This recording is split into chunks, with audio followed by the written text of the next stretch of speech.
Hey everybody, welcome to Toy Chats. It is me, Dre the Geek Dad, and I'm the host with the mostest, and I'm here in the Nerd Dungeon Network, which we should call it a network by now. JC, start working on that t-shirt. If not Ghosty, start working on our t-shirt.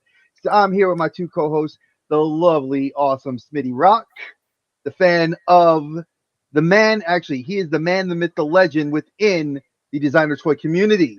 That is your new moniker, sir. Because every time I get one of our friends on here, they love you. And I'm with the best, the king. I will tip my hat to the king, a fellow bald man, King Bob. And our guest today is Fixed Temple Toys. He was starting to get into a great conversation. Smitty was like, "We got to jump on," and I saw the time. So I would like for you, sir, pick up where you were. We were talking about your mold and that you were looking for some advice, and I said, talk to some of our people we had on here before, as Evil Ghosty, D Fresh, Lord help me, Priscilla, who's going to be on here in a couple weeks. We have Surge, Fett, they're coming on, but please continue with your thought process. Yeah, well, I'm in Salem actually, so I'm about an hour away from Portland, and I kind of got into a lot of this stuff through sticker art, wheat paste, street art, like a lot of people do. Yep. And I wasn't too aware of like any big toy artists or toy production groups up here. I really am not familiar with the toy scene as much as I am just like getting my hands in things and creating, whether it's any kind of art. I do music, all kinds of stuff. So really the toy scene and who's who and who's legends and who's not, is still very new to me. I try to talk to everyone like they're the same. I don't want to disrespect anyone on accident or vice versa, but someone had mentioned Extruby Studios in Portland. Yes. And I messaged Bianca Bean Largent and actually ended up going up to Portland and paying her for some classes, which was a 2-day thing. And I said, I've got this character, I've got this mold, I've got the 3D print, which at the time I didn't even have a 3D printer. So I was on Facebook groups just checking out different toy groups and toy creators. And I randomly came across Sir One. This is a whole crazy story all myself, but I came across Sir One and just kind of started talking to him a little bit, and I showed him the character, and I ended up paying him to 3D print it in resin. And then I ended up trying to mold it myself and had troubles. Went and paid Bean Largent to take some classes up there, and she's a master at her craft. Yeah, I mean, if you're going to, especially where you are, if you're going to learn from anybody, Bean is definitely the person to learn from. Her molds are legendary. It was awesome. And I went in there and I was seeing like, all these key cast of like artists that I follow that aren't even from here. And she's like, oh yeah, we do their stuff too. And we make molds for them, here and there as well. And I'm just like, this is crazy. Like, how did I not know that like any of this was even happening? So she helped me. We killed the mold. It came out great. I'm not getting any bubbles on these new ones. I'm just working on the bases. And then I think I'm going to wait until May for a little secret release for those, and then I'll have the bases finished with the little LED lights and all that stuff as well. So getting it all together has been a challenge. And so right now the newest thing that I'll be releasing will be Glorbles, which is the little monsters. But so I saw your post and I just missed out on that limited run you had on the glow ones. Those things looked so good. See, those were just 3D prints with a PLA 3D printer that I ended up getting for Christmas, actually. And I didn't think many people were interested in 3D prints. I thought they were something I was planning on, 3D printing a base model, spray painting it with, filler sander, sanding it, and then just using those from Nomad Sculpt to make molds. But, throwing them up online just as 3D prints and seeing that people were interested was awesome. Super cool. There is definitely a market for it. So I'm curious to hear what eventually made this transition for you. As you said, you're an artist that does more than just art. You do music. Obviously there's inspiration in people like Gorillaz, who has done work with some of the big toy companies in New York and done stuff like they did stuff in Brooklyn. Back I remember in 2001, they had done a lot of cool stuff in Brooklyn. In 2002, they were releasing like their Gorilla toys, and I had a friend of mine that lived like 3-4 blocks away from their studio. So he actually got to meet like the band and like right when the toys were released, and they were still super expensive. And now other groups have come out of like the woodworks now all the way up until now. Is that kind of what got your inspiration started then? Like what was the beginning trek for you to this? For getting into toys itself and to making Yes.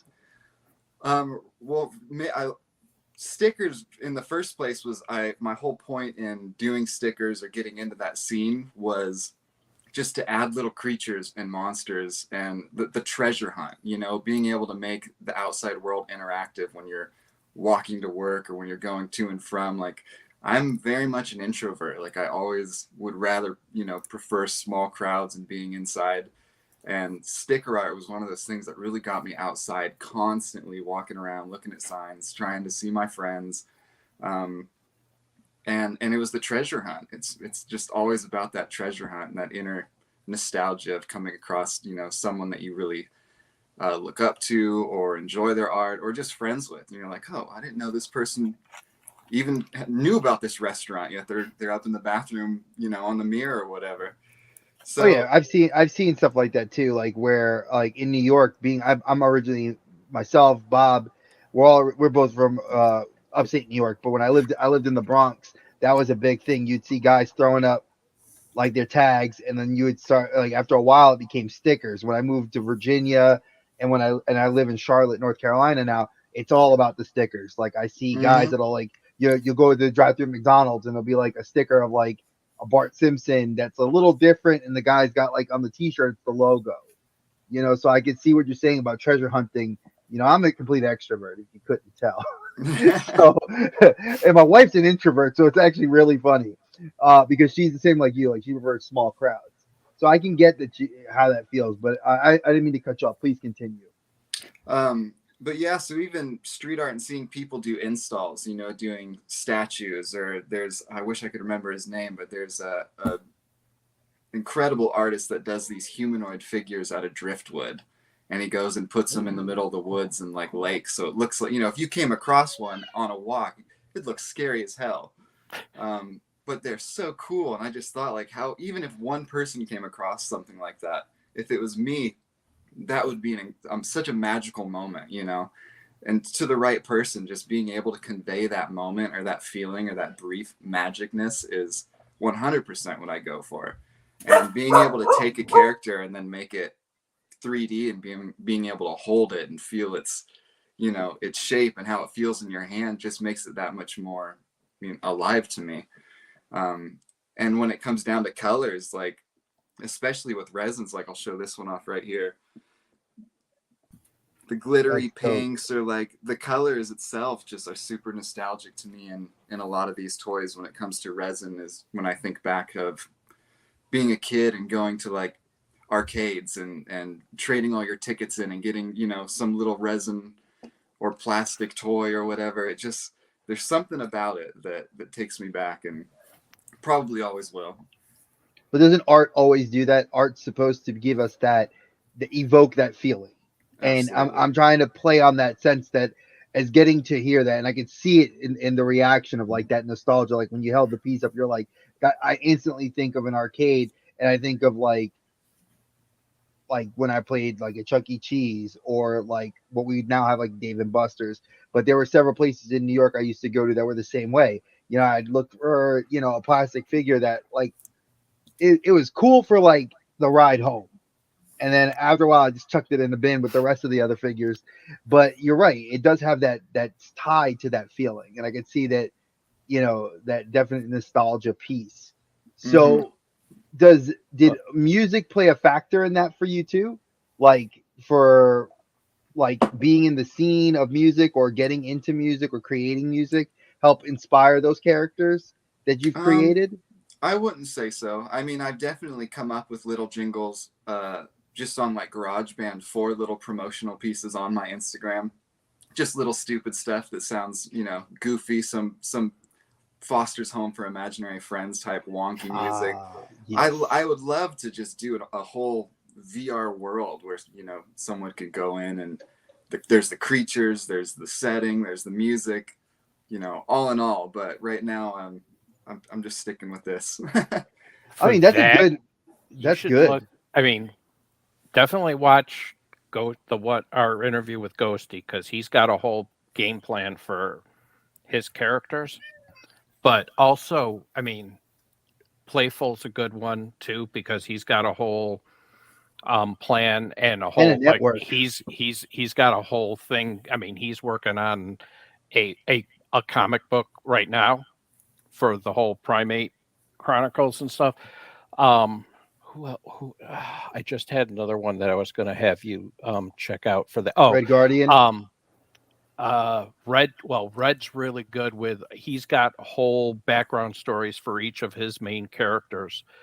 But I was going to say Mumbot as well, because she's created like a whole little world for her, like 3 or 4 main characters so far, and is basically kind of building a whole like little world for them. Absolutely, that's awesome. And so Rocco the Great did the same thing too. He's a toy hunter. If you haven't followed him on YouTube, he's a big time. He's out of Jersey. He originally was in Staten Island, and he did.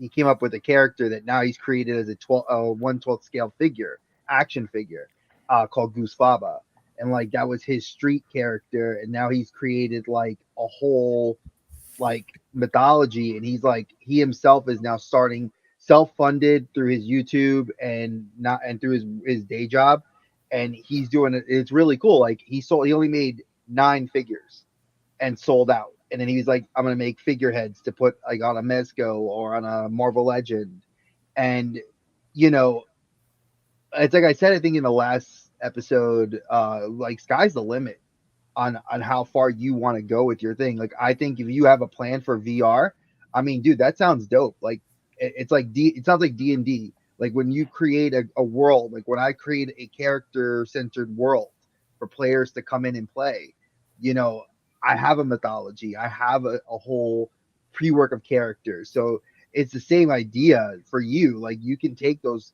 however many characters you've designed and put them into that and create the world. I mean, it'd be such a great sensory experience, especially with how technology is making that move.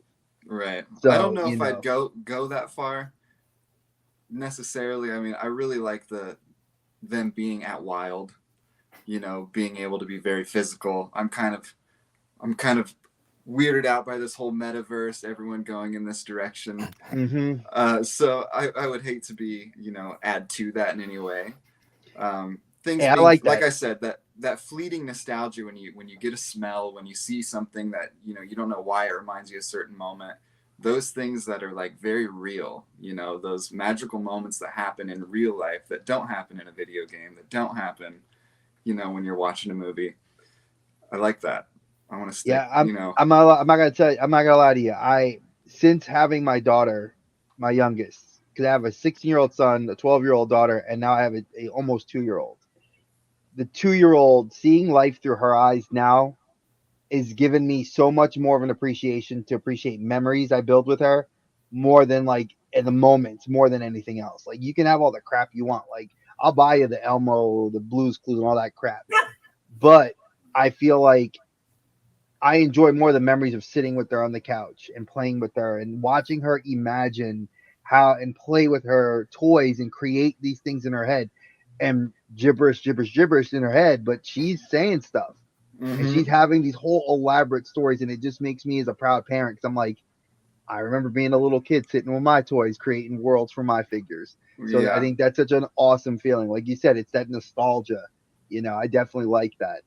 And it's hard to realize those moments in the moment sometimes, especially when you're younger. It's always when you're older looking back, you're like, I was having a damn good time then. And then, you know, you don't pay much attention to it. And it's hard to recognize the happiness sometimes when it's even at 43, I'll definitely strange. Yeah, it's true. Like I have to admit, like once I hit 43, it's like I long for those earlier days. I'm like, man, if I could get some of that money I had back then and just a little bit of that time, how life would be so different. But I kind of appreciate where I'm at now. So it's like I had to appreciate the journey, to get to this destination, which I like. I like, where it's gotten me and where I'm going. Like that's why it's led to this creation and a platform.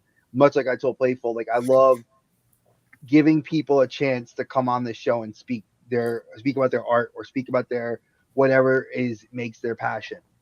And was there, I guess part of this is like, what influences besides nostalgia do you have any like artistic, like are you into like comic book art or anime or manga style, like what are you into? A lot of, I was born in 92, so I guess I would say I would be late 90s to 2000s kid. So a lot of cartoons, a lot of morning awesome, really good cartoons, a lot of video games, like with these guys, very Binding of Isaac inspired. Yes. I don't know if you guys are familiar, but I played Binding of Isaac. I think we're all gamers here, but I've played Binding of Isaac, and it's a good game. Such good art, such cool. I like characters. That color right there. That's nice. What I love about those, and I've got to ask, are you planning on doing a mold for those so that you could do like a clear resin? These two are. So here, let me get the light here. I'll show you. 1 second.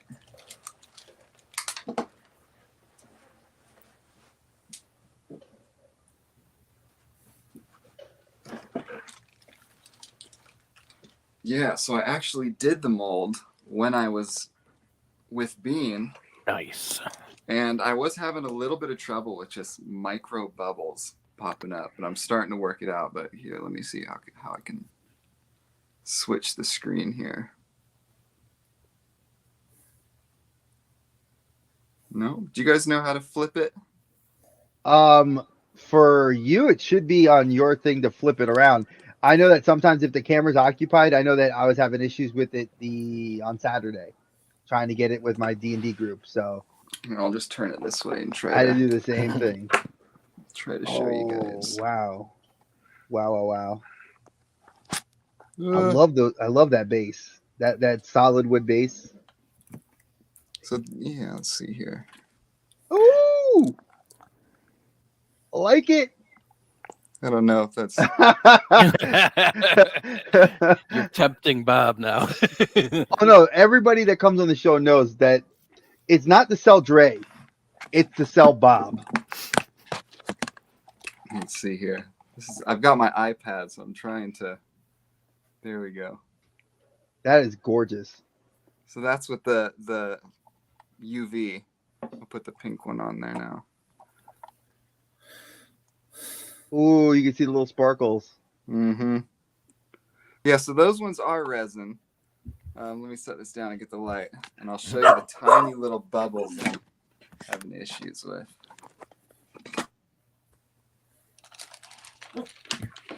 That is very, very cool stuff. I respect this form of art. Dude, to me, as a Disney guy, that mold looks just like this. Yep. Ah, the blob. It's the octopus from Finding Nemo. Ah. See, that's what I love about your Gorbals. I saw that post, so much, and I was like, oh. But yeah. But he's like a combo of that. He's like, I like that almost one. like the Pac-Man kind of ghost too. Yeah. He's got little pieces that remind you of so many different. And what I also love is just, honestly, how simple the design is. But it draws nostalgia. That's exactly what it does. Like when he said Binding of Isaac, I'm like, oh my god, I see it. Like the whole, like I totally see it. It's so cool. I thought the Pac-Man ghosts too. Like I picture, like if I had the Namco Pac-Man SH figure arts, I would have those ghosts. Like I have about 3 of his little guys chasing him because it just looks cool. I was a little bit worried about that at first. I'd actually asked my girlfriend. I was like, "Do you think this looks too much like a Pac-Man ghost? Like, are people going to think that this is too Pac-Man ghosty?" Nah. She's like, "It looks more squiddy than that." So. Yeah, I would say it has it has more of the Binding of Isaac face. Like when you said that to me, like I instantly pictured that face. So like to me, I would never worry about like you looking like that. I just said from me, like I instantly when you said nostalgia, I would say if I was in an arcade and I had to pick that out between that and something else, I would totally get that and Nice. like pose that next to like my little Pac-Man and be like, "Doo, doo, Nice. doo, doo, doo." Like that's so cool. Like, oh my god. Awesome. Bob, But what are yeah, you so thinking? Take his money. Just throw his wallet at the screen. Just throw your wallet at the screen. No, I had a friend of mine change all of my passwords on PayPal, so So you Oh. don't know what they are? I tell you, this is every week we bring somebody on, and and I mean to be honest, right now I'm in a glut of pre-orders that I'm paying off. I actually emailed a friend of mine who buys collections, and I'm going to take down my pop wall because I want to put a TV in my bedroom, and I have no room for it because the one free wall that I have is like 3/4 pops. So I'm going to cherry pick the ones that I want and give him the rest and buy a TV. it's never So, easy. yeah, I'm looking to downsize. I'm into a little bit of everything, a lot of bit of everything. a lot of bit of everything. I mean, y'all see the random shit that I bring in: autographs, comic books, Funko, handmade by robots, And we're gonna have them on the show. autographs, a little bit of everything. But And but my yeah, the time has come, and the comments I don't care about. I told her I'm a dude. You pay to ship the stuff to you, and I'll box it up for you. That's how much I want. I want to get out of the pocket. I'm not even gonna sell them. I'm just gonna be like, look, dude, you sell them, you make your money. We'll But call see, it a that's day. why designer toys have that better feel. Like I think, and this is me trying to sell you on it because I think Smitty already tried to get me, and I loved Smitty. You ain't gotta sell me on it. I just need to get through my shit, and I then I'll know, start I know.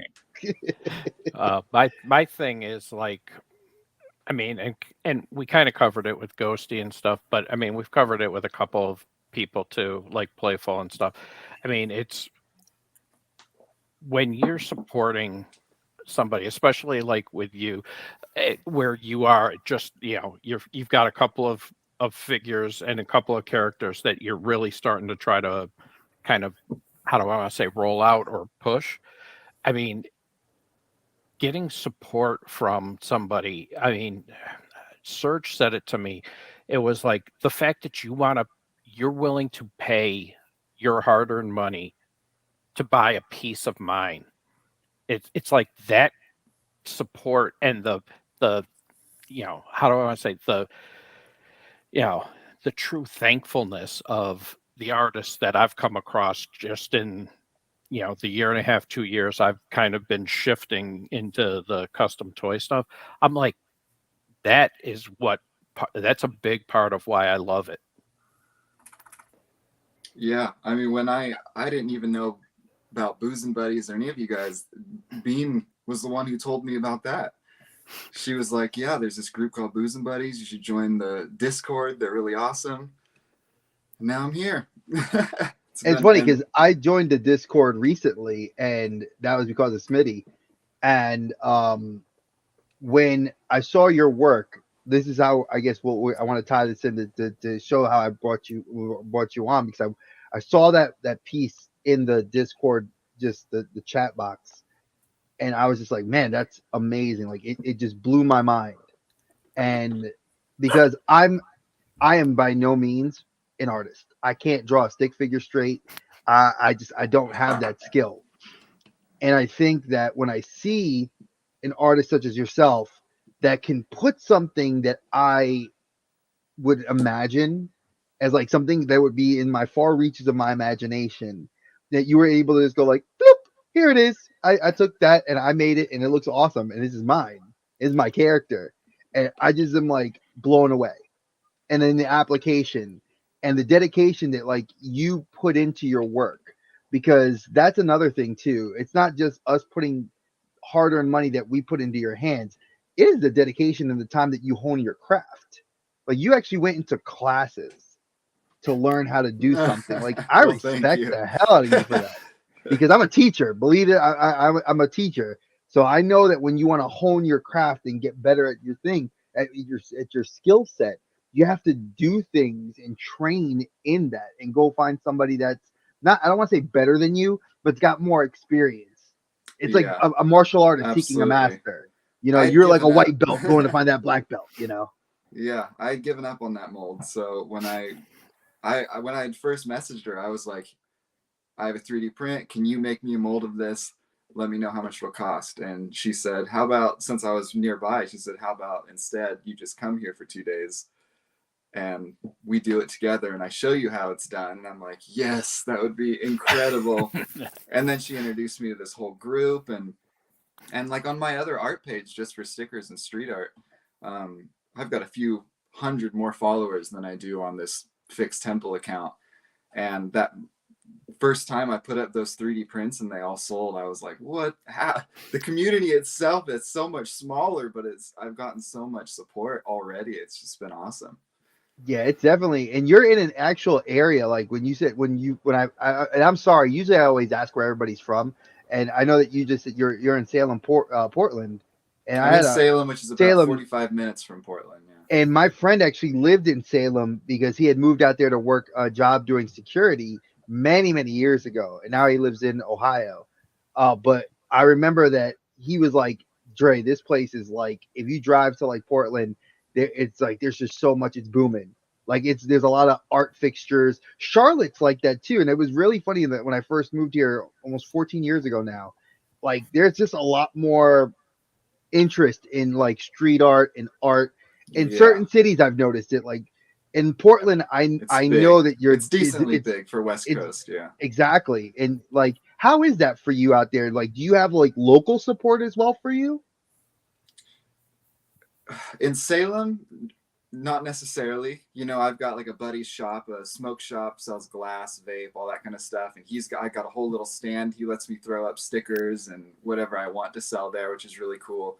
And then in Portland, there's a really cool store called PD Exchange. And PD Exchange is like, it's like a little street art store. Everyone who does stickers, street art, paintings, all kinds of artists, basically. You can sell stickers there. They got a big metal welded frog out front that you drop stickers off in this little, it's got a tray, and you put stickers in it for free. So it's always full of random people's stickers who are walking by, and you can go in there and just take stickers that you want. And it's a really good way to market your art, even for free, just through that. But then being able to go in the store and, you know, find stickers and packs of stickers to support artists that you're going outside and seeing on your street, on signs or nearby. Super cool. So a lot more support in that area, I would say, in Portland than in Salem. I mean, you get into Salem and there's a lot less art. You don't really you see buffed graffiti a lot, but you don't ever see like I swear they hit it the same night. It's crazy. But then you get into Portland and it starts looking like Gotham City. And in certain areas of Portland, you're like, they've got to be just like letting this happen. They have to be. There's no way that there's this much graffiti without, you know, them just letting it happen. But it's awesome. Certain areas are just beautiful. There's so much awesome art in Portland.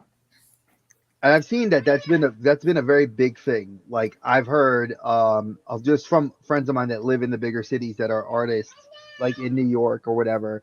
They're like talking about like how you can go to certain places and buildings are like definitely letting you, like they'll pay for you to like, hey, come and put like a design up. Like when I lived in the Bronx, they would do that for like a guy that passed away. Like the family would, their memorial wasn't like just the service. They would actually pay to put like his image up there with like a flag and like, and it looked beautiful. And I've seen them do that. So I'm noticing the cities are taking more to it instead of just being like, oh, it's a legal thing. No, they're like, they know it's a form of expression. Right. And I think that you need to let people express that. Right. Well, and I mean, Portland's weird, but you know. there's different things. Like Philly has like this whole they have like this whole mural series. So you'll have buildings that have like these big like 5-story murals and stuff going on. And then but you know, I mean, and how do I say? Red Guardian did a live. He was driving around and he was by like this one Macy's in I want to say Brooklyn has like productivity and Chris Rx. They did a mural together on the side of this Macy's, and there's like even a little plaque on it and stuff. And it's like, but they had a couple of other artists also do like the more graffiti type stuff down the side next to the main mural. Mm-hmm. So it was like you had like 4 or 5 different artists combined into this whole, mural / graffiti art Nice thing, and it was cool. Nice. I mean, but yeah, I mean, so many guys have started with the street art and the graffiti art stuff, and then built into just some insane characters and art. Yeah, a lot of these shops that sell street art also end up selling, a lot of vinyl toys, and a lot of that stuff is very mixed into the same, kind of universe. So, yeah. Very true. So what I want to know, what's the character's backstory? Like, I'm always big on trying to understand like how a character fits into like your world that you've created. So what, like, give me a little bit of detail. Like, tell me about this character. Well, the first Kismet character, the little meditating guy here, I'll show a little. Yeah, show everybody who may not know. Quick who may not know. Coming soon, folks. Coming soon. Oh, that's beautiful. Yeah, that's sick. Let's see here. Yeah, I love that one. I already said I want one of those. That what makes that one for me, honestly, is how much clear is in it. So you get the color, but it's that hint of color with the clear is like, I just love it. I think it's so relaxing. Like just like you. he said, it's to me. I would put that in Rory's room, and I could see her just like being enamored by it. We lost him. He'll be back. It happens, folks. We all know technical difficulties. Go, so you better not plead the fifth. He'll plead the fifth every time if he can get away with it. I'm back. It's sorry. all right. Listen. Sorry. You had to exit real quick, button. come back in. It's all right. We love it. We love it. But yeah, thank you. It's just I take like a toothpick of color, and it's clear resonant. It's just the tip. It's just literally the amount you wouldn't even think would do anything. Tints it just barely and still allows it to be clear, which is great when you can get the bubbles out of it. But when it has bubbles, it's a freaking nightmare. And as well as having the hands with the little flames were just a bubble trap, a complete bubble trap. This is my daughter and this is my wife, but this is the one I said I want to put in her room. Nice. Just hello. I figure she loves her little toys and fairies and stuff like that. That's why I love the flames and the meditation. She would totally love it. Ethereal, yeah. No, she had dinner already too. She's good. So yeah, she just got home from work because it was a long day for her. She's a teacher. We met at the same school. We both were teachers at the same school. So yeah, 4 years later, we're together. We're happy. So, but so tell me, like, I want the backstory. What inspired Kismet? What was the idea behind this meditative character? I definitely wanted to do something that had kind of like a classy. I wanted to do something simple at one point, like little glorable toys that I could do little blind boxes of and make just ridiculous candy colors and, look like gushers basically. But I also wanted to do a toy that was kind of like a classier, could look good on a therapist shelf or, anywhere really. But also have that kind of glow. And like I said, it was the first thing. I wouldn't have been able to sculpt something that clean by hand, like with clay. I've tried. I've got actually the first thing that I've ever sculpted, first toy ever made right here. I might end up repainting it on a dunny body. Oh, nice. That is cool. which also Bob's face. it also He's like, how started from a much? sticker. Yo, that is dope. I might end up repainting it, but my hand sculpting skills are not as great as I feel like they could be, and I'm really a perfectionist when it comes to things being perfectly smooth, symmetrical. You know, I just love things that are, you know, appealing to Clean. the eye or to the touch or all that stuff. So I didn't really have, I wouldn't even say I had a main goal other than I started messing around on Nomad Sculpt, and that was just one of the first things that I ended up coming up with. And I honestly didn't even think that it would get this far as soon as it did. You know, at first it was just like, oh, cool, Nomad Sculpt. This is kind of a cheap iPad program that I can make 3D art on. And I was like, oh, cool, I could 3D print this.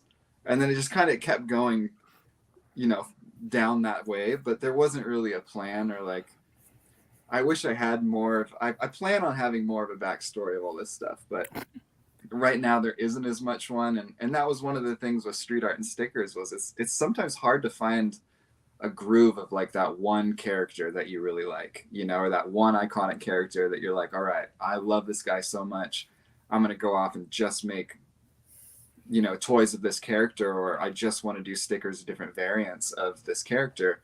It's kind of hard for me to fall into that groove or stay to like a specific thing. I wanted to have, you know, an account that I could just do all kinds of characters, do all kinds of art. And I do plan on linking it together, but right now I just am kind of making fun things. And No, that, hey, that's I like great that. because And it is. I agree with Smitty. It's 100%. As long as you like what you do it. and it's cool because how do I say, I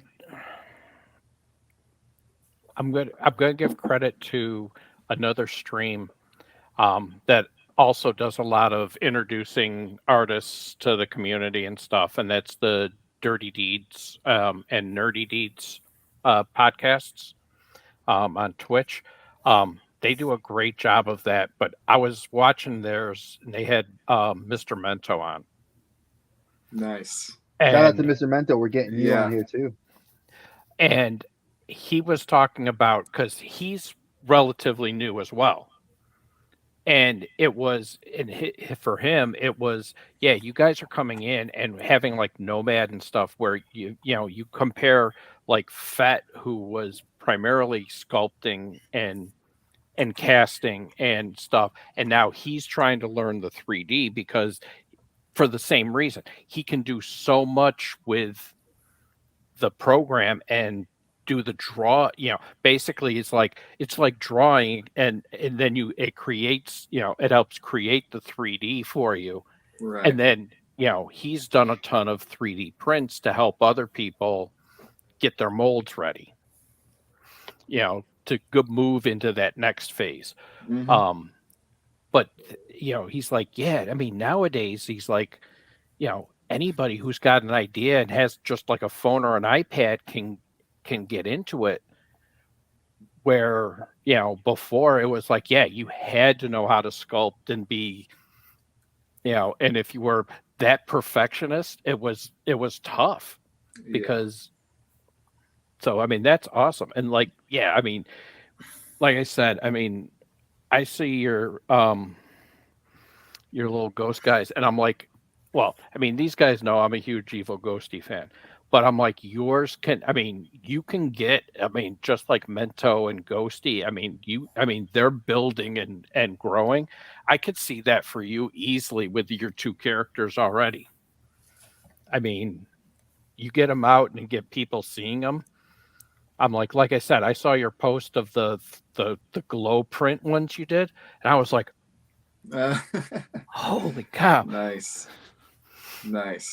Well, yeah, that was, once I had so much trouble with that first mold, that first character, I wanted to do something that was simple. Like I said, he's a lot more simple, a lot smaller too, but I didn't think in my head how much denser he was, how much more resin it takes to make this little guy than it does the other one.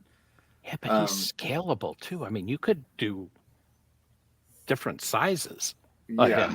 Yeah. And I can, in my head, like my imagination goes crazy on different ways I can customize them, with horns, with wings, with different masks, all kinds of Oh, stuff. that, but Whereas, even if you did blanks, I mean, other artists getting their hands on it, like, I mean, you've seen, I mean, you've been on Booze and Buddies and seen the customizations yes, that they do with blanks. super I mean, not rad. just like Fet or Playful, but all the artists on there. Crazy toys, like That really talented stuff. right. Your platform, your gar. I keep messing up the name. The Glorbles. Like they're perfect for that. Thank you. I mean, that is, yeah. I mean, I'm going to tell you the same thing I told Ghosty when I saw his. I'm like, you get that out there, and you start letting a couple of artists do customs for it on that, and that platform's going to blow up. I 100% agree with that. I'm gonna tell you right now, dude. I have seen guys take blanks and just go crazy, and you can make a little bit of cash to just even fund the project to do like what Smitty was saying, to do more with like making, because Smitty wants a big one. I'm not gonna lie to you. He's gonna want one the size of like my big ass head. Like it's gonna be in his house. He can put like Not his headphones necessarily on. that big, but I mean, like, I mean, how big is the ones you have now? I mean, that's what, a They're about two by two, I would say. 2x2. Yeah. Yeah. I mean, if you scaled that up to like a 4-inch, that would be. I mean, you could get a lot of guys interested in that for customization. I mean, and that you wouldn't necessarily. I mean, you could do that either by molds or even by the 3D prints. I was gonna say, is resin, like a blank white resin, more preferred for customizing than like a blank 3D print? I would assume so. Just because I would almost say, because I want to say that, like, I would think, I mean, yeah, I mean, for a lot of people, a cleaner, so like like the white, or but it's also, I think, once you have the mold, it's easier to do a solid color. I mean, right. I mean, I've seen, because evils are so limited, getting your hands on any of his, but I mean, he's starting to get into, like, the what he called the creamsicle one, which was the orange glow. Well, most people aren't going to want to customize a glow one like that. But I mean, his light blue and the white ones that he did in the super limited runs there, I mean, I've seen people customize both of those, and they've been like just crazy. But I also think he's also getting ready to do more, not necessarily the big guys, but a smaller one, smaller ones that are more easily available for customizing like that. Mm-hmm. So, I mean, but yeah, I mean, I would say white is very open, because the guys can either prime it in any color they want, or they can just start going to town with a white blank canvas. Right. Yeah. I mean, I'm absolutely up for the idea that, coming out with a bunch and seeing what people could do would be very cool. Cool to see other people's interpretation of them. And talk with Playful, dude. Playful will help set that up with you. And like, I've gone through Instagram. Like for this show, obviously I've created a separate Instagram where I have gone through and like sought out different artists from all walks. I want the most experienced to the most inexperienced, to like, I've been in this for 30 years, to the guy that's only done it for maybe a week or 2 months, because I want to hear perspective. There's a different perspective that everybody can give to what they perceive as art, or to perceive as what they like. because if you had asked me a year ago would I have even thought about custom toys, hell no. That would have been my first words, and that's honest because I was like, they were expensive. I did have unicornos. I did a couple of like of the Tokidokis because I knew that Tokidoki did like clothes, and they were part like and they were Japanese anime inspired. So I was like, all right, I'm with that.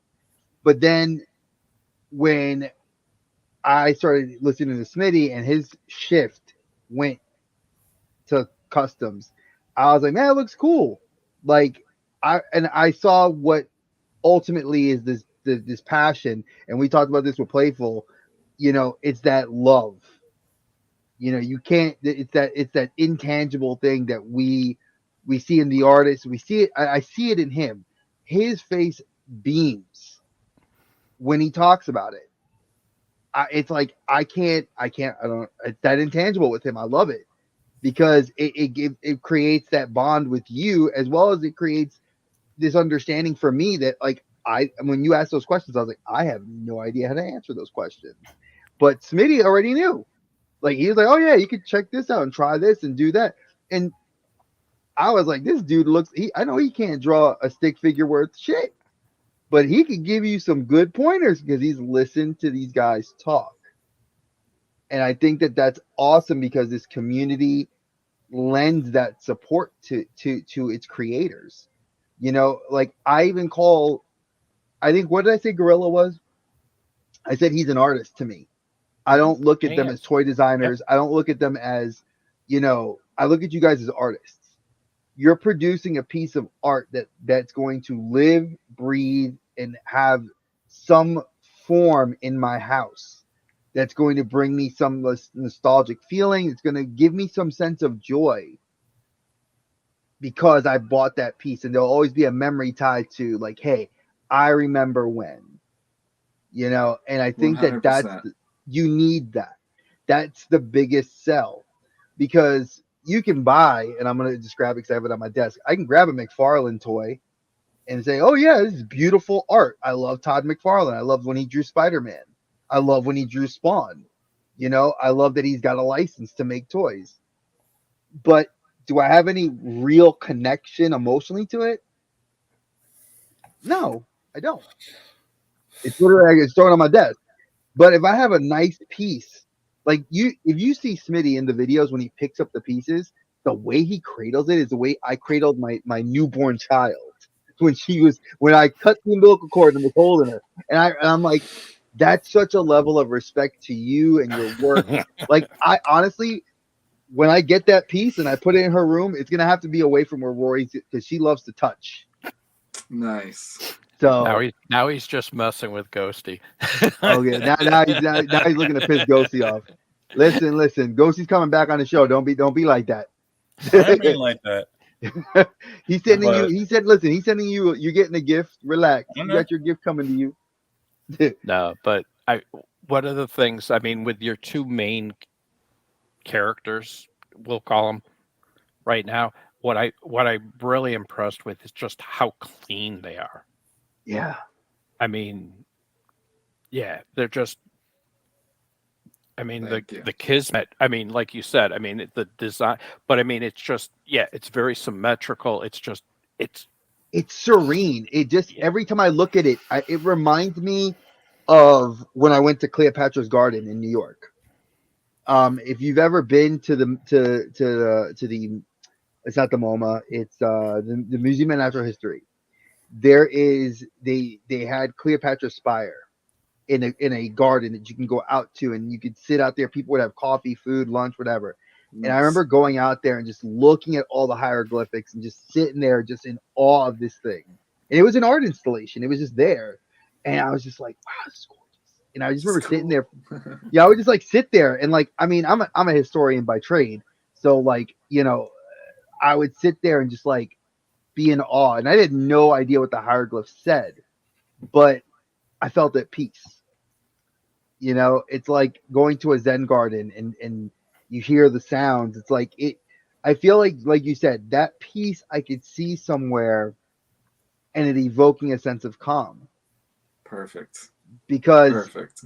it has that, though, like you said, you didn't want a lot of color to mute out anything else. It's there. The light hits it at that right way. I mean, hell, I'd put a one of those sound machines behind it, or I'd put my Echo and set it to have like wave sound, and I can guarantee you, I feel like I'm at the beach. What I was trying to do, and this, I was trying to get, because I have a few like little jingles that I said I had made, and I was looking into getting little custom music boxes. Like, you can find some super cheap ones online, and Yeah, having those on there, so like each one would have its own little like weird little Pan's Labyrinth type jingle to it. dude, that's But dope. they are expensive to even have one made. I'm like, all right, no one's gonna buy this toy with the price level that it would have to be for me to like do this. Smitty But would. I was looking into that at one point. It's possible. It's very possible. Here's a market. Well, let me tell you, Smitty. Yeah, the market's right up here. Exactly. No, it's Right on that there. side of the screen. Those two No, guys. it's right up here. Right there. I'll tell you this. I remember going into that Boozing Buddy stream for my first one, and that was over like almost 2 months ago now.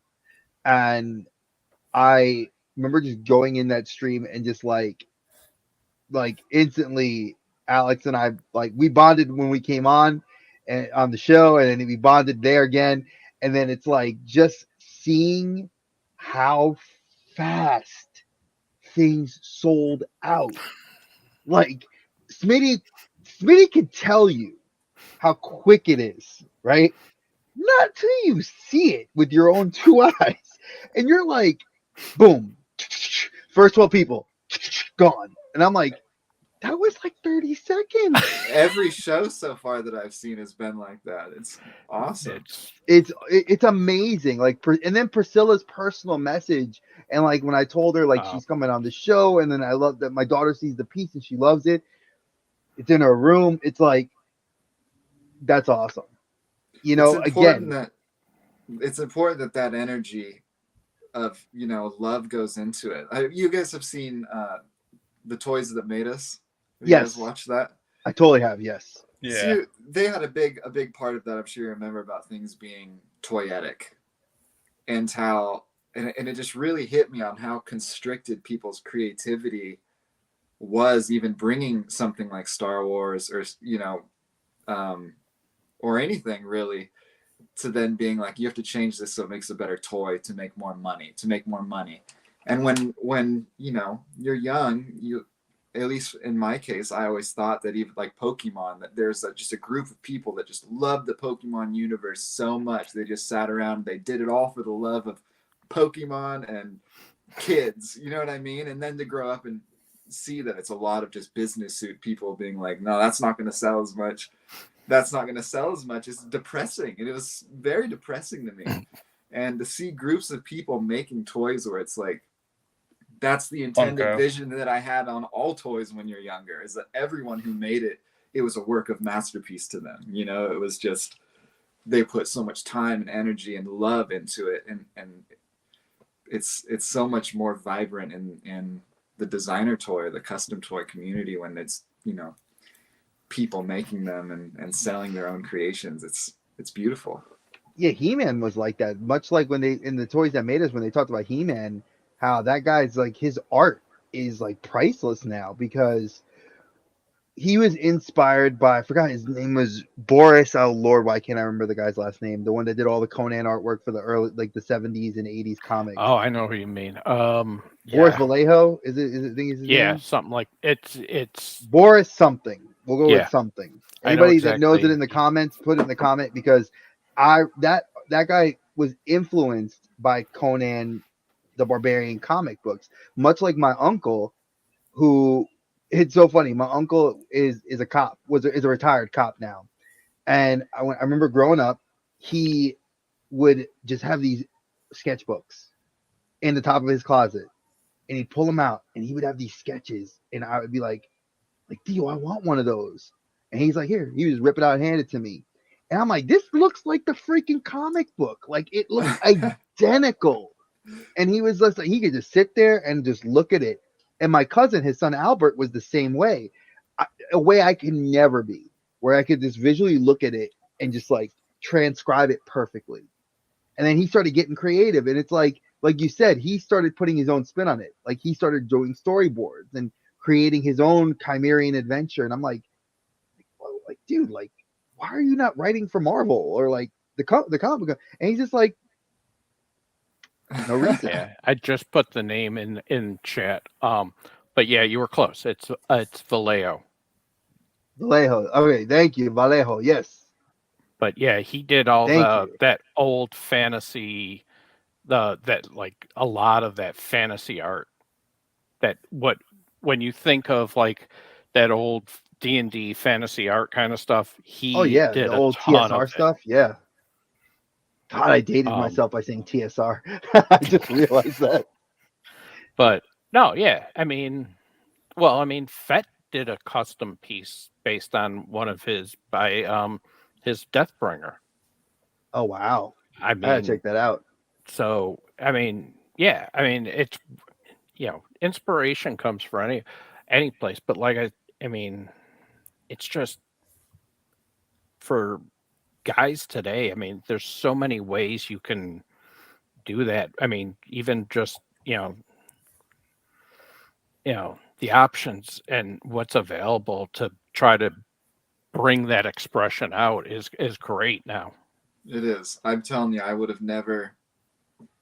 I would have thought before Nomad Sculpt, I would have thought being able to sculpt anything clean enough to print or anything cool at all, I was going to need to go to school. I was going to need to be taught some kind of CAD, to be able to 3D model things. Like it was just not near as I'd overcomplicated it a lot. And at the same time, like I said, I'm not a great hand sculptor. So there's no part of me that has sculpted things and been like, I'm a natural at this. I'm going to make toys. So, I mean, shout out to Nomad for making things really like accessible. And YouTube alone is awesome for tutorials. And I mean, if you don't think it's possible that you could sculpt awesome stuff digitally, try Nomad out because it's really, really cool. I wouldn't have thought I'd be able to do any of this stuff. But that's also cool with like, well, obviously I'm big fans of Fett and Playful, but I mean they're doing a lot to try to, help guys try to break in or at least attempt, if they want it. Um, and it's like where they've said it on their streams, they ran into, well, I had to learn it, you learn it. And Playful's done it where he started out with CAD because of going through art school and stuff and design, engineering and stuff, and that was the program back then. So now, Nomad really is a huge game changer. The number of guys I've heard using that now is everybody's going to it. I mean, the Facebook group alone, there's kids, young kids doing crazy stuff on their phones, stuff that I cannot believe they did on their phones, like unworldly, crazy things. They're like, "Oh, this is my first sculpt," and I'm like, "What the?" on an iPhone, like how? It's crazy. But like you said, it just takes we said it here. It just takes a desire to really make it happen. Just dive into it. If you want to do it, dive into it. If you're willing to sit and learn a little bit, it doesn't take near as much as I thought it was going to be able to, learn the program or 3D model things at all. If I would have, went to school for years and years of CAD and then now everyone can do the same level stuff on their phone, I'd probably be a little bitter. But, but yeah, Nomad's been awesome, and there's so many others, as well. The program Playful says he was using, I think he said he was using Maya. But I'm so new at all this stuff. I'm just barely getting into it. It's super exciting, and everyone's been really supportive, like you guys said, and Playful and Booze and Buddies and the Discord. It's awesome. Very inspiring. It's definitely pushed me to like keep doing it, keep trying, work out all the bubbles, and it's been a fun group to be a part of. Well, that was like the goal of this show. It's been back when we first started this. It was my biggest thing was I was afraid because I said, I literally was like, well, all these famous YouTubers, all these famous people that I love to watch, why can't I just talk to them? Like, why can't I just reach out and just have a conversation? It shouldn't be that hard, right? I said, all they can do is tell me no. And now I'm here, and Smitty and King Bob, if they weren't in my corner, if my wife was in my corner, if JC, shout out to JC for creating this network for us. I mean, Ghosty, Playful have been just like two guys in my ears, just like feeding me and like being supportive and just being like, yo, we could build you up. Try this, do this, eat like building me to feel the motivation to want to continue it. And if I can impart anything to you, it'd be like, dude, I want you back. I want to hear like 6 months from now, you come to me like in January next year, you'd be like, yo, Dre, look, I got this. Look what I'm doing now. Like, hey, VR was the dream. We talked about it 6 months ago. VR was the dream. Maybe it's closer to the reality. You never know. You have a foot in the right direction to what you want to do. You never know. That's what I'm saying. Like, don't ever let that stop you, because Ghosty said it best on that stream with us. Like, he sees passion. He sees gold. All you gotta do is polish it up and keep it going. Yep. And I see that with you, dude. Like I said, I saw that Thank you. Kismet, and it is 100% something I have to have in my house. If I was in the classroom, I'd put that in the classroom. That's like how serious I am with that. Like and Smitty knows I was never really I respect the work that goes into those things, but it wasn't my forte or my cup of tea to purchase. But man, there are some of y'all, you are one of them. Artists are putting something out that's like, I'm like, okay, I need that. This is what I want to see. I want to see by the end of the year, you're doing a release on Booze and Buddies. That I would think would be awesome. So I don't want to say anything, but there might be a reason that I'm waiting until May. Nice. There might be a reason I'm waiting to release these in May. Excellent. So there's a teaser release, folks. Listen, we don't know. You don't need to know, but you heard it here on Toy Chats, folks. There's a reason to listen. We don't know the episode yet, but when the episode really, you might get a little bit of a spoiler alert. We might get, Fix might just be like, yo, Dre, I got a little inside information. Check this episode, Friday's episode out. And I'll just happen to let you guys know on Instagram where to go. No. See, this is going to be one of those ones where I like that. Where when they do their Tuesday, the teaser that they're doing this year for the shows on Monday or Tuesday. This is another one where I'll be like, I know. Yeah, we just see Kismet's outline. We're like, we know, we're gonna get it. We gotta go. It's like, I hope they don't have a miscast show before that, because I'll have plenty before that for miscasts. They are going to do another miscast, and that Bob, that might be an easy way for you to get one. I'm gonna have to jump on the 7G network and beat people out. he's gonna be like, yo, get out of my way. I need this. This man knows if I want something, I'm gonna go for it. Nice. Oh, I think both of us know if you want something, you go for I don't it. pull that. That means a lot to me, guys. Truly. Well, anytime we can create this format, and this is something that Playful said to us and Ghosty that they love about this. We're providing that opportunity. This isn't just for us. We're doing it for you. We want you to come out here, speak your piece, tell us about you. We want to know, because artists, Vincent Van Gogh, Frida Kahlo, we know their history, right? But if I didn't get to know them on a personal level, their art still means something, but it doesn't hold that special place with me. But since I've gotten to talk to you, and like I saw in the chat, like where Smitty's like, I get to get you off IG and talk to you face to face, it changes the dynamic of any piece I put in my house, because I can now say, dude, I met the artist, I've talked to him. Me and him are cool with people. Yes. And Yeah, but that's what's really that's cool for awesome. me is we got you on right as you're starting up. I mean, you're just starting out of the gate. So it's like, yeah, if we get you back a year or a little over, it's like, all right, what's the ride been like?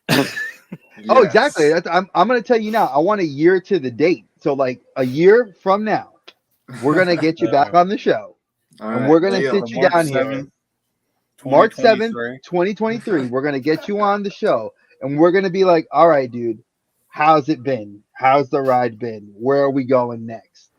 Because I guarantee you, for us, it's going to be the same thing. When people come to us in January, be like, dude, how's the ride been? Oh, man, it's definitely been different than I expected. So, in a good way. So, I want to see that from you in a year.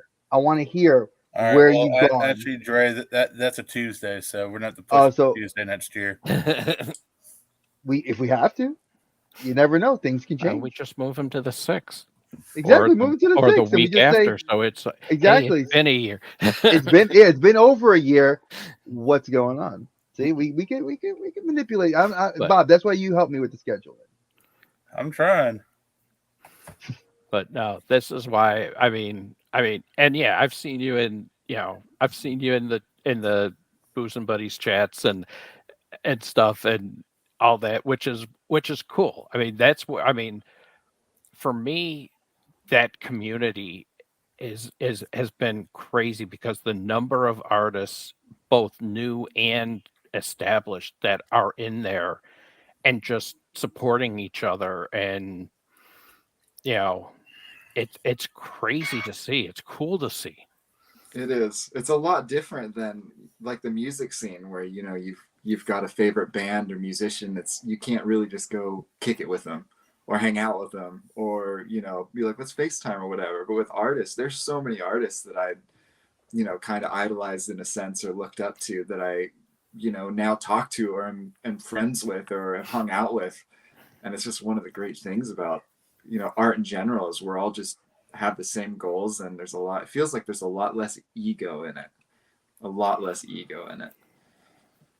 I definitely could agree with that. I've noticed that it feels like you guys are very humble.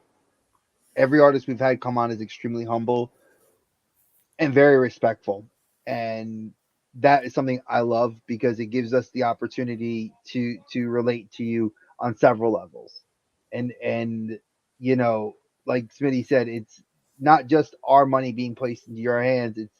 It's a piece that we build that memory, that bond with you, and it's also kind of like in a sense like a patronage to like this down payment. It's like I'm buying this piece. What's the next one gonna be? I need what's coming out next, and I think that's what's awesome about these opportunities because like I want to hear like and see like I already can tell this community's moving, so I'm trying to keep up with the shifting, and it's not easy. It's like herding cats sometimes, but the cool thing is I'm meeting new artists, new people, and I'm looking forward to seeing their growth. So yeah, same.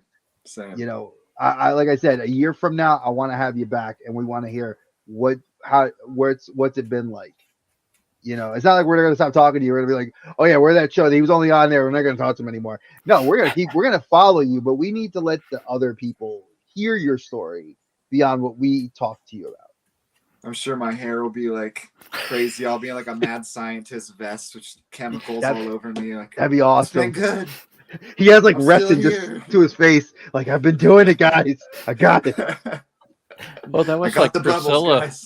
for her the last when she did her drops. I mean, because she was, I mean, this literally is one of her. I mean, this is her first try at resins.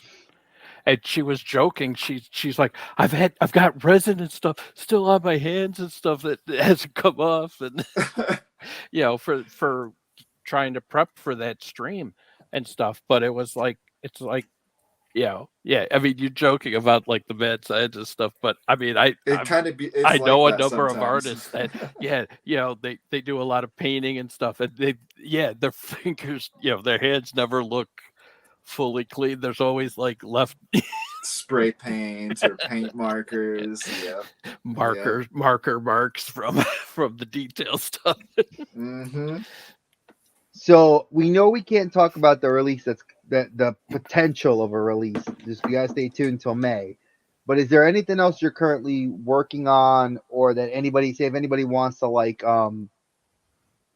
where can we find your artwork? So if we're interested to like say like we get a viewer on here that's like, man, I like this guy just showing a couple of the things. I want to buy stickers or I want to buy a commission piece. Where could they find you on social media that we can get that information? So mainly on Instagram, on the Fixed Temple Toys Instagram. In the bio, I've got my Etsy link on there. Everything will probably be posted on there. Right now, I've just got sticker packs. They're so I very can cool crank looking out. sticker packs. Thank you, thank you. Yeah, those are all done by a local guy in Portland that goes by Dynamo Prints. This awesome vinyl stickers, laminated. Big supporter of the street art community and an artist himself. Super rad guy.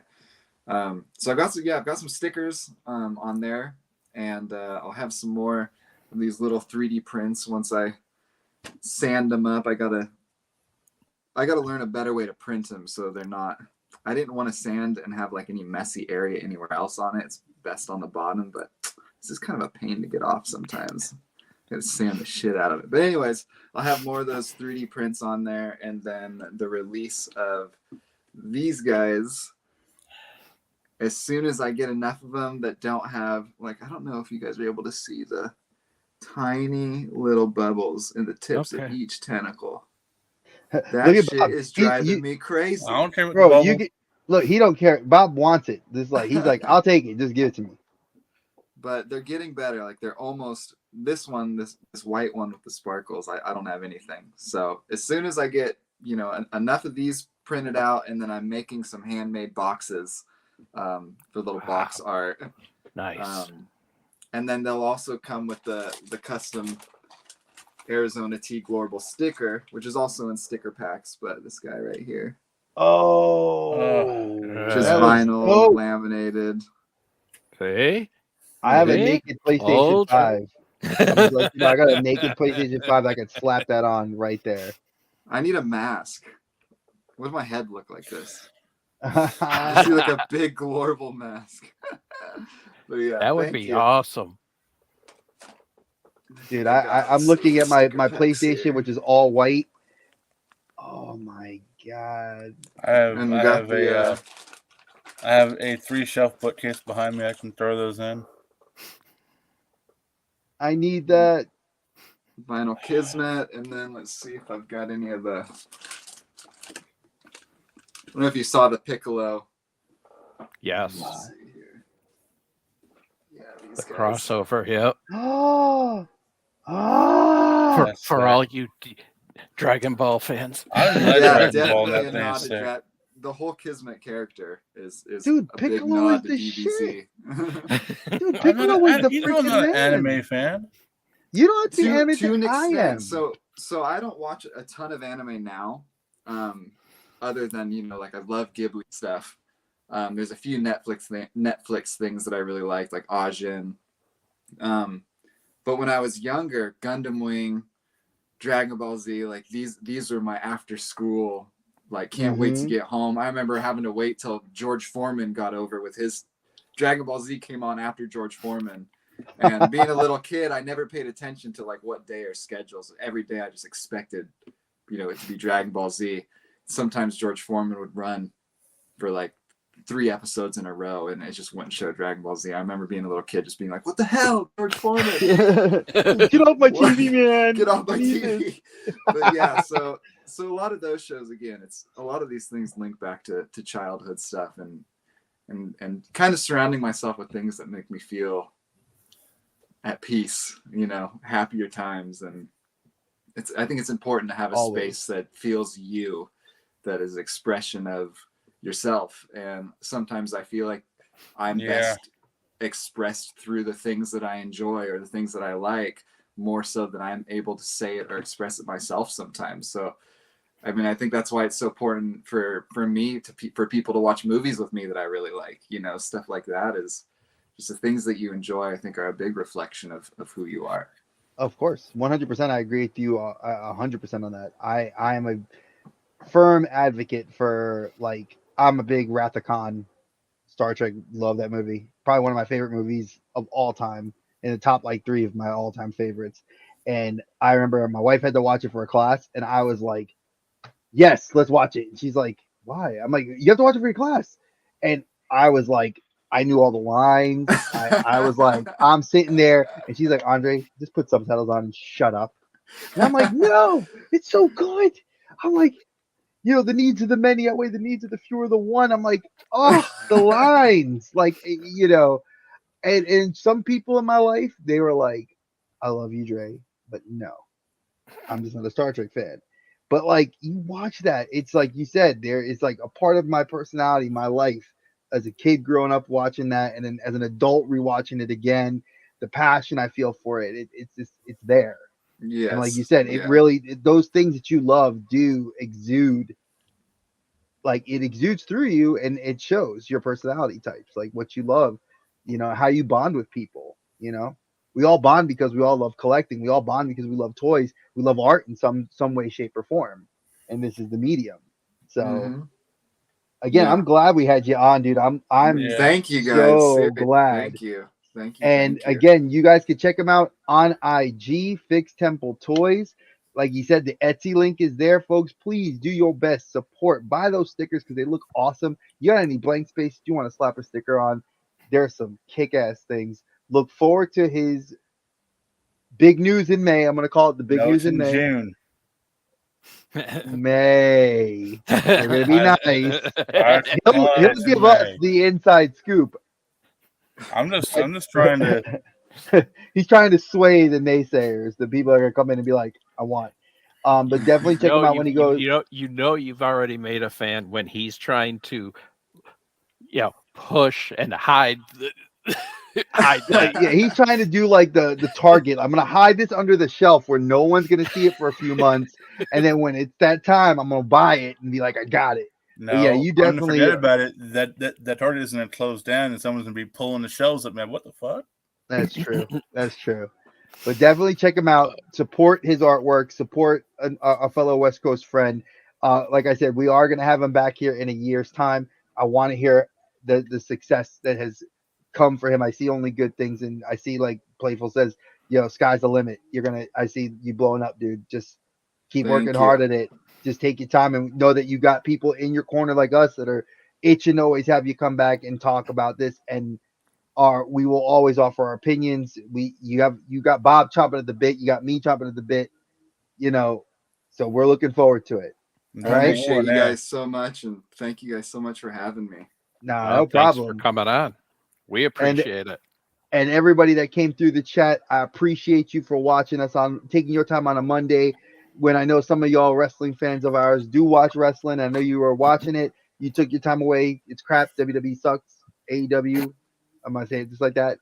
Tune in to our show on Wednesday, which is Click Talk. I'll be doing the pre-show from 7:30 to 8:30, and then JC, Smitty, and Bob will be taking over. And next week we are going to have some awesomeness come through in the, let's see if I got this, the Medina Lorian, folks. Jorge Medina, also known as the Medina Lorian of MCE. He is a fellow of Seth of What's Poppin'. We're going to have him on the show. I look forward to it. Again, Fix Temple, thank you so much. We're looking forward. I want that Kismet sticker of Piccolo. I want that Kismet sticker. They look dope. You And got a we're pack gonna be, already coming to you. You oh, already look at got this. a I pack love, coming. look, So. I love. See, this is, folks, I love it because I get to put the art, and I'm gonna have it on my PlayStation 5, which is facing me. It's naked, and my Xbox is naked. They need stuff on it to make it look good. So again, support the art, support everybody that's coming through. As always, our friends, stay geeky, y'all. Peace. See you next week.